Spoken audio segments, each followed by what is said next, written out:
So, you mean to tell me y'all have been having unprotected sex to try and have a baby, and then when it is possible that you are pregnant, you're all shocked and like, oh my God, how did this happen? Are you kidding me? What's up, y'all? Janae here. Welcome to the It's Nay Lou channel. How y'all doing today? It's Friday. I'm a little sad because I was off of work all this week and Monday is coming, but moment of silence.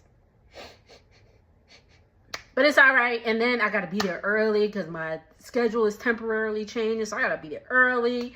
I'm a mid-shifter usually. I digress. That's not what y'all are here for. But, you know, if you like to empathize with me, go on ahead. But this right here is, what is it? I'm about to say Real Housewives. It is Love After Lockup, season 6, episode 13. I believe the title of this episode was Positives and Negatives. Let's go ahead and get into it, child. Justine and Michael, whatever. Like, they was arguing about the wedding and just, like, differences in their families. Mike's a mama's boy. Justine has a contentious relationship with her mother. And why y'all here? I mean, I get it. It is real issues, but I don't know. And I don't need the drama, you know? I just need, well, something more. Well, something more than, like, we're trying to plan a wedding. Like, just saying. Anywho, let's move on to Z and Troy. Z and Troy are back. Z and Troy are back, which means Miss Karen is back. She is back with her bad wigs and edibles. Yes, let's do it. So they have moved into a new house. Beautiful, you know, beautiful property. Like, it looks out in the lake. Nice house and all that stuff. It's Christmas time, so they're decorating. We see Z's son, Azael. Azael's his name, right? Yes, Azael. Troy, Z, they're doing good and all that stuff. And Troy has started his own waxing business, so go ahead, big ups to Troy. And at this point, they do not have any financial problems. I wonder if they still have that nonprofit. I guess we'll find out. Anywho, Troy is in the confessional. They're talking about Miss Karen, and Miss Karen has been cut off from them. So they're not, Z's not speaking to her. And then that's conveniently, as they're filming the confessional, we get Troy gets a text or a call from Miss Karen, and she's like, Troy, she rolling her ooh la la up. It's legal in New York, by the way, if you didn't know. Anyway, so like I was saying, she rolling her ooh la la la. She rolling that up, getting herself, you know, she getting ready to have a good night. You feel me? So she's like, Troy, she's like, where's Zaraya? She's like, are you by yourself? Like, I don't want to hurt her little feelings and all that stuff. And she's like, I need to talk to you. And he's like, I ain't got time for this. Bye, Ma. Bye, Paul. Bye. Where's that from, y'all? If y'all know where that's from, we are friends. By the way, I got the Q&A coming for y'all. I got 5 questions, but we just gonna go ahead and do it. And if we get more, we get more. But I got 5. I'm got the Q&A coming up for y'all. Anywho, like I was saying, Troy then gets a call from his sister. Apparently his brother Vaughn. Isn't that a TikTok sound? Anyway,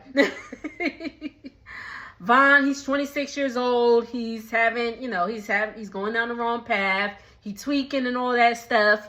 And, you know, the sister's like, you know, Troy, I need your help and all that stuff. Because I believe Troy's like 30 or 31, around there. So he's tweaking and they need him to come to Buffalo. You know, Z and Troy live in Syracuse. Troy's family lives in Buffalo. That's about like 2 hours away from each other. So it's the next day. Z is cooking breakfast and it looks good. It looked good. I know we be getting on everybody else, especially with Brooke and her mystery meat of meatloaf with barbecue sauce that we will no longer speak of. But anyway, so it looked good. I was like, okay, Z, okay. So Z's getting breakfast together. Troy's packing his bags and all that. And she's like, where are you going? He's like, oh, I got to take care of some business in Buffalo. She's like, well, if you're going to see your daughter, like, I'd like to go with you and all that stuff. And I was like, well, where's the son? But he's like, he got to handle this and all that stuff. But Z's upset because she said Troy wasn't being honest, because she's like, obviously, if you pack the bag, like, this is stemming from the conversation you had yesterday and all that stuff. And she moves out. Troy moves, or he leaves, excuse me. Troy leaves and she's talking. She's like, you better hope you have a home to come home to, or something like that. She said she has to talk to Troy about something, which I suspect, because I did see it, allegedly. We still gonna say allegedly, because the show, NDAs or whatever, that she's probably gonna tell him that she's pregnant. So we'll see. Again, allegedly. Hey Z. I've been commenting on Z's stuff on Facebook, so I don't think she knows I have a channel and all that stuff. But I've been trying to be nice. I've been playing nice. Z's alright. But we'll see what happens with them. Let's move on. We see Letitia and Keith's fine daddy. Yeah, whoo, he is a fine older man. I'm like, whoo, oh, hello.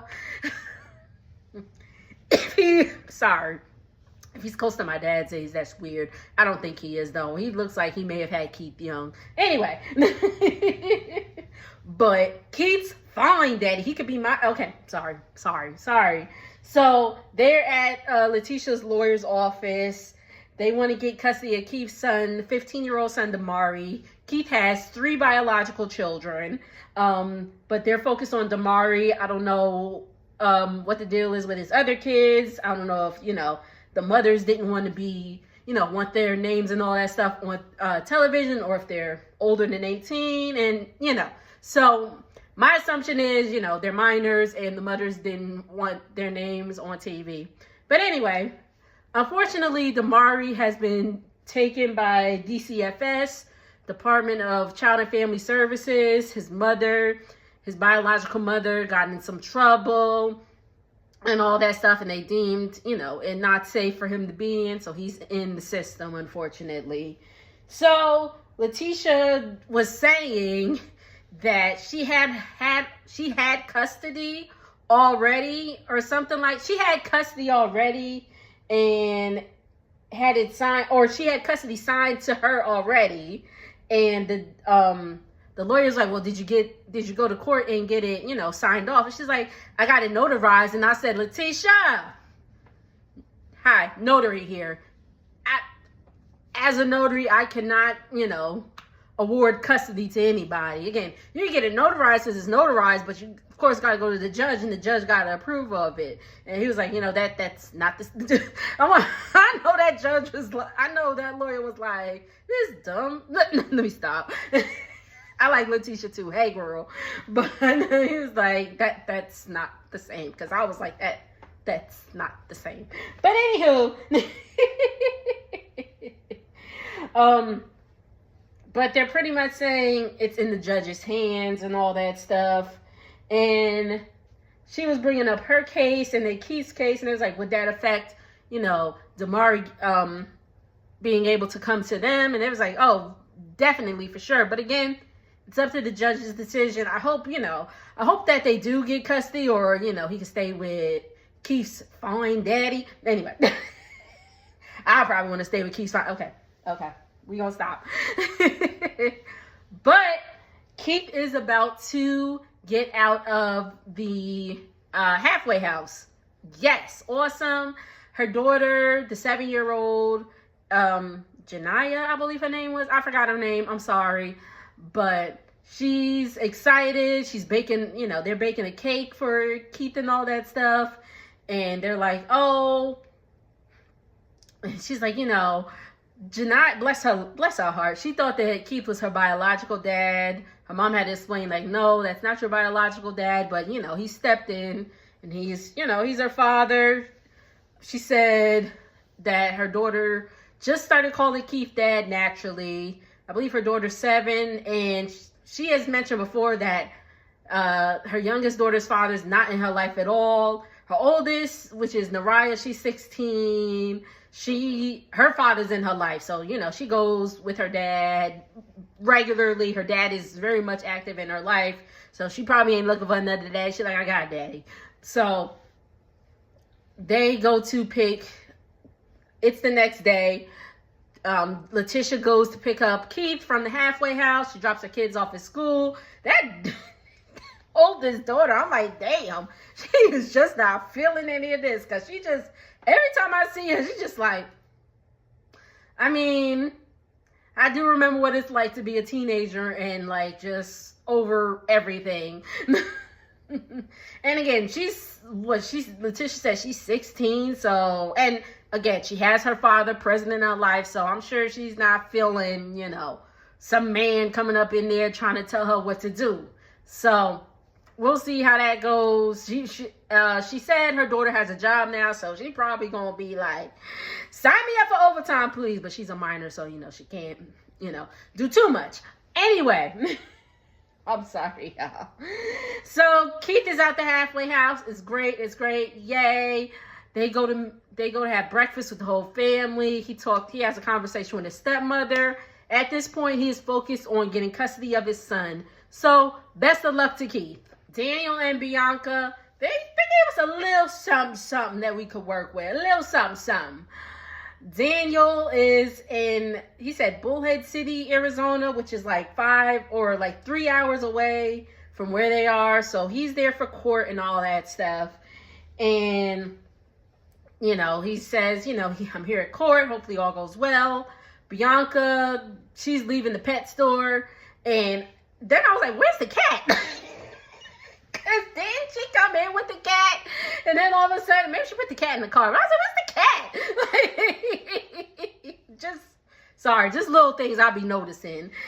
But she gets a phone call from the PO. And she's like, okay, bye. And then she's like, we need to stop filming. Apparently Daniel's not coming back. Da-da-da-da-da-da. She's like, and they're like, the producers are like, can you tell us what happened? She's like, no. She takes her mic off. She gets in the car. She's like, get all these GoPros out my car. And she drives off. And she's like, I'm not filming. She's like, I'm trying to be nice. She tells them, trying to be nice. Please stop filming me. So after a little bit of encouragement, the producers encouraged Bianca to continue filming. So, I'm sorry, I'm looking at my notes. So the next scene we see is Bianca getting a call from Daniel saying he had to do 80 hours of community service and pay like $50 in restitution. I was like, dang, that's it? Because if y'all remember, we saw the receipt, or what they're saying is the receipt from last week, and he stole like $500 worth of stuff.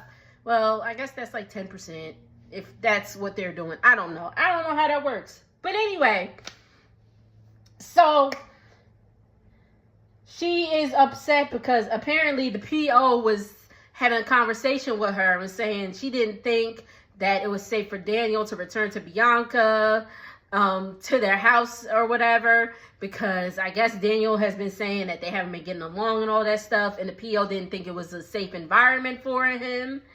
And Daniel stayed the night. He's on his way back. He said he ain't looking forward to getting home to Bianca. I was like, all right, at this point, it's a wrap. It's clearly a wrap. I don't know. I mean, I know present day they're not even together, but it's clearly a wrap at this point.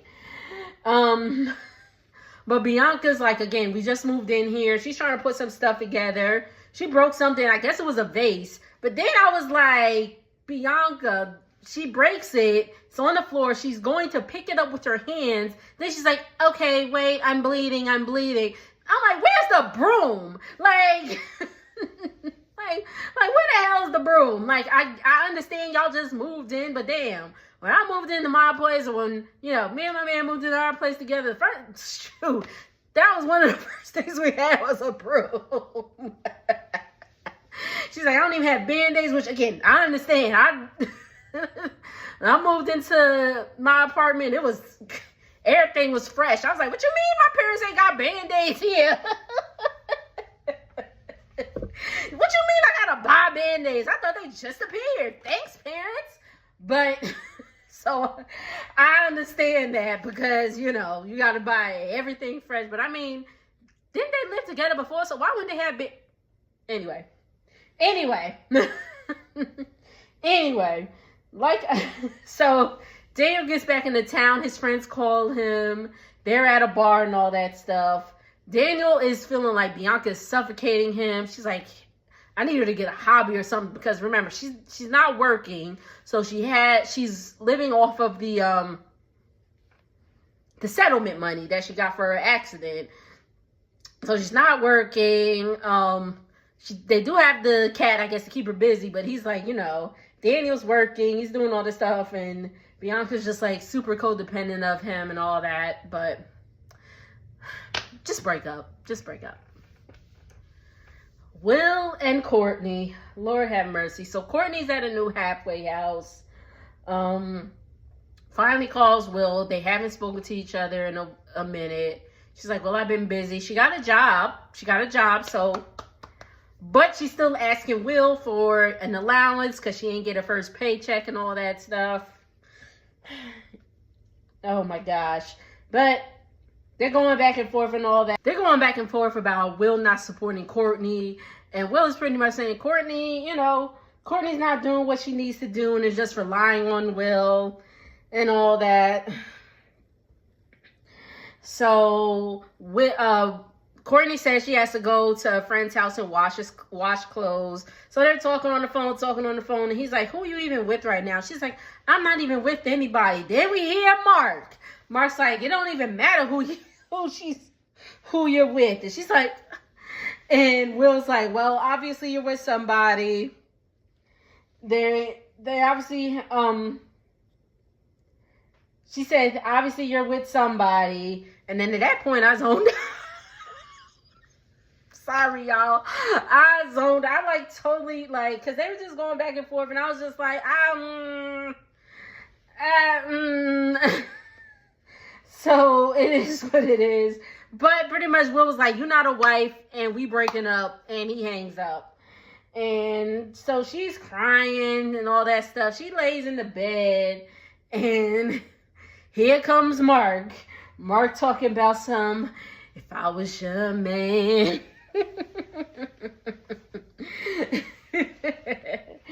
He's like, he's encouraging her and all that stuff, which, you need some encouragement, but at the same time, you need somebody that's going to tell you that, hey, get your act together, but Mark probably ain't got no play in years, so I digress. So he's like, don't worry about him. I think you're great.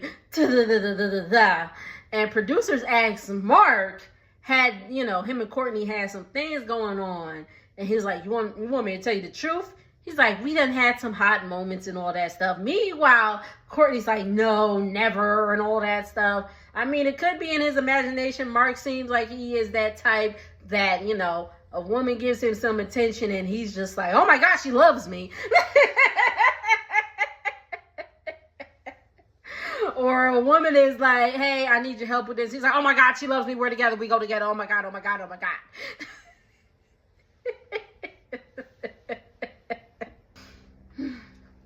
So the episode actually opens up with Brooke.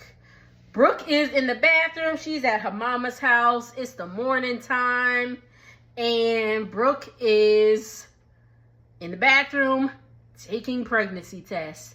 She is taking 6 pregnancy tests to be exact. And the results are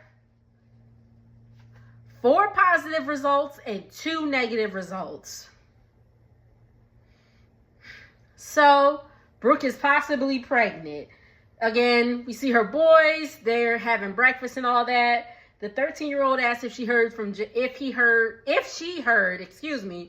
JK, and the 9-year-old is like, Well, I know where he might be. He might be at his ex's. And I was like, Brooke, now why you have them kids in your business? Why are you talking about grown folk stuff with them kids around? See, anyway, because why does that kid know that? I mean, he's 9, maybe he saw it on TV, but anyway. So, her kids go in the room or whatever. She tells her mom about the pregnancy test, and her mom, she is so disappointed. She is just like, and then she's like, by the way, I don't have a job. And I was like, didn't y'all work together? I mean, I don't know. That's why I was like, didn't y'all work together? Like, but anyway. So she said, by the way, I don't have a job. And the mom's just like, oh, dang it. Another kid I gotta take care of. And she said, well, some were positive and some were negative. So she's not sure what that means. And I said, Brooke, that means you have to go to a doctor and get a blood test.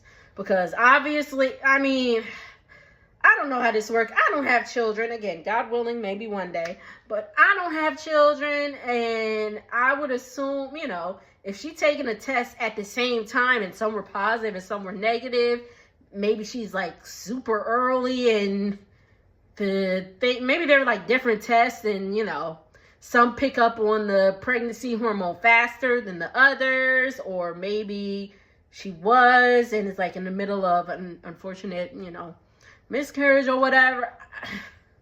I don't know. I don't know how, false positives, false negatives, don't know. She needs to go to a doctor. But Brooke's just like, oh, it is what it is. Her mom is super disappointed in her. And she's like, well, I didn't want you bitching at me.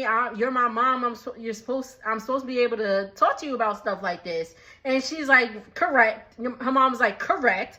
At the same time, I'm also supposed to tell you when you're messing up. And I said, thank you, mom. Thank you, mama. Because, shoot, Brooke is the Lulu. Brooke is clearly the Lulu. Because obviously she done had 2 kids by 2 different men. So I guess she's expecting her mom. And at this point, Brooke is 30 something? I mean, that was cool when you was what's her oldest son? 13? So I forgot how old Brooke is. But let's just say, for example, she had her son at 18, 19. That's okay when you done had your son at 18, 19. And, you don't know nobody. Bitch, you 30. You 30, 31 years old. Come on now. Come on now. She the Lulu because she knows her mama gonna help her. Period. She know her mom gonna help her. She know her mom gonna support her. But again, I agree with the mom. That don't mean I'm not supposed to tell you when you're messing up. Her mom's like, yo, don't even say nothing until you for sure get confirmation from the doctor. And she's like, no, I'm going to JK's and we gonna talk about this, da da da da. And then she gives her boys a hug, and she probably ain't gonna see them for another 6 months. Sorry.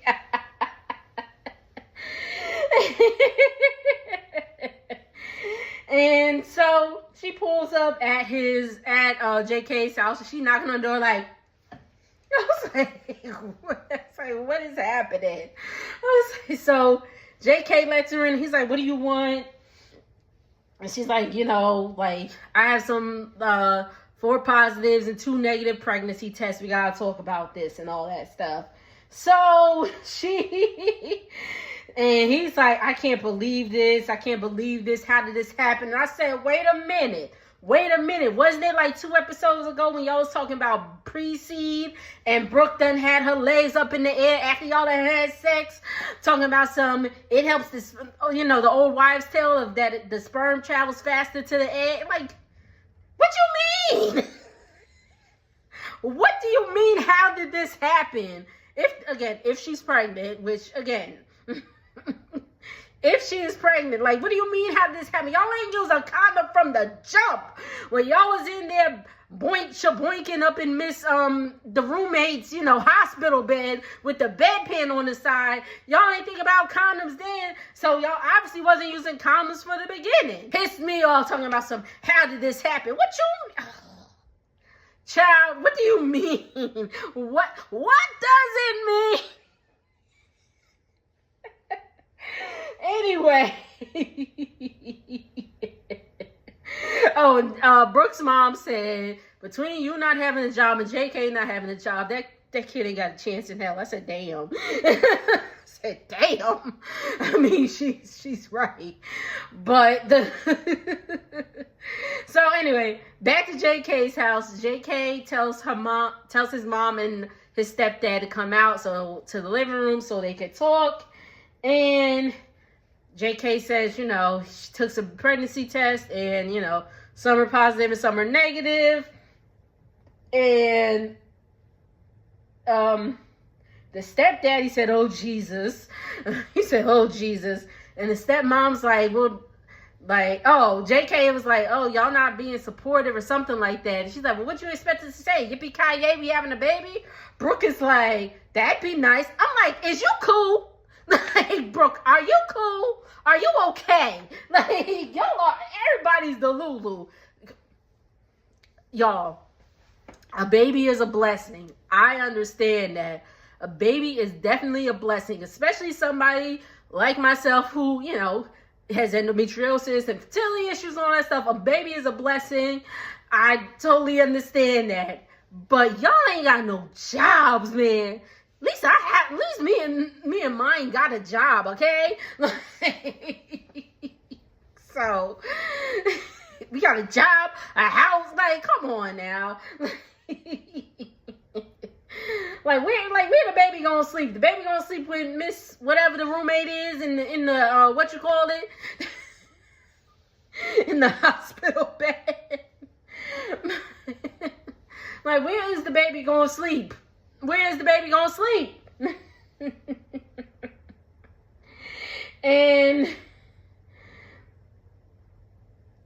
And Brooke's in the confessional is like, your son's having a baby. Why would you not be happy? Y'all rewind back and see what I had to say just a few moments ago, because job was just non-existent. And I mean, y'all want to try and get, food stamps or whatever, because I ain't even gonna get into the political stuff, but you're gonna have a hard time. I'm gonna just leave it at that. Anyway, and the stepdaddy is going off. Stepdaddy's like, you don't listen. Da-da-da-da-da. And then Brooke hit her vape pen, her vape thing. And I was like, aren't you possibly pregnant? Why are you, because the vape thing has nicotine. It's, it's nicotine and all that stuff. Like, so if you're possibly pregnant, why are you hitting your vape pen? Just like, if you think you're pregnant and, you haven't confirmed or whatever, you gonna take a drink? Like, again, is you cool? Is you cool? But that's it, y'all. Again, thank y'all so much for tuning in. What did y'all think of this episode? Because I thought it was pretty damn funny with Brooke and JK just being like, especially Brooke being the Lulu about the situation. Like, do y'all think she's pregnant? I don't know. We'll see if, we'll see if she is or if she isn't. But again, JK's like, how did this happen? That really was like, what?